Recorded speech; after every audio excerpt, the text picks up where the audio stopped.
In New England, there's a mountain named for a president, known for its horrible weather. In summer, there's a wonderful railroad ride to the top. In winter, it's a bit more rugged on Mount Washington, New Hampshire.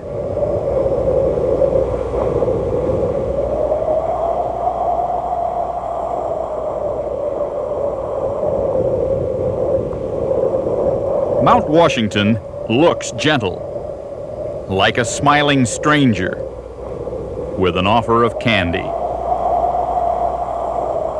More than 100 people have died on these slopes because the season can change around every corner.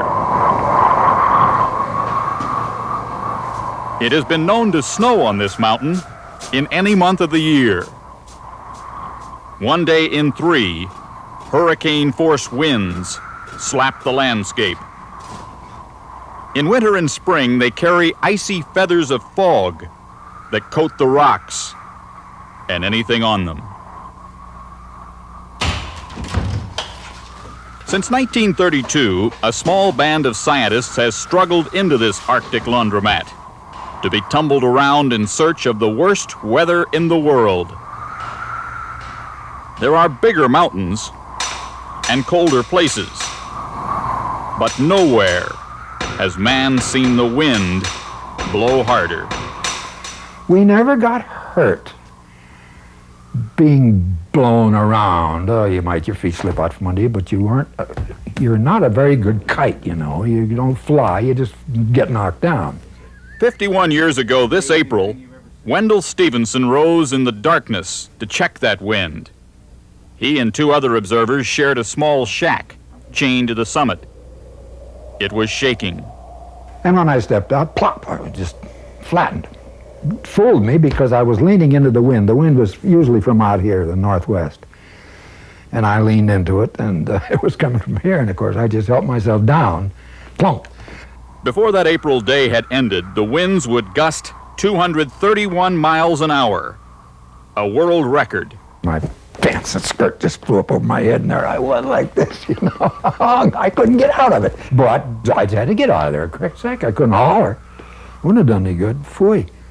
So I don't remember exactly how I got loose, but I dropped, just kind of pushed off and dropped to the ground, and that must have done something to the parka, but I got it out of the way. Stevenson managed to pry himself back inside. And I stopped for a second to take a reading on the stopwatch, just counting clicks and taking readings. Now that's when I found out how fast it was going. And that's when I lost my nerve. That's when I got scared. I was in safe and home now. If I'd have known, I'd have never gone out there. Not alone, in the dark, with everybody else sound asleep. Folks who face the great adventures in life quite often are just doing their jobs. They overcome the fear and contain their excitement by doing familiar tasks. Neil Armstrong was simply piloting a ship before he walked on the moon. And yet at times such as that, when what has been done will be remembered forever, even scientists touch a poet's soul. And all I wanted to go up and wake the guys up, and I thought, no, I'll just let them find it out. Well, we just wandered around the semi-fog, you know. Yeah, 200, my breath, oh boy, wow! And then we went back to work, you know. The routine continues. Scientists have checked the wind every 3 hours for half a century. The record still stands.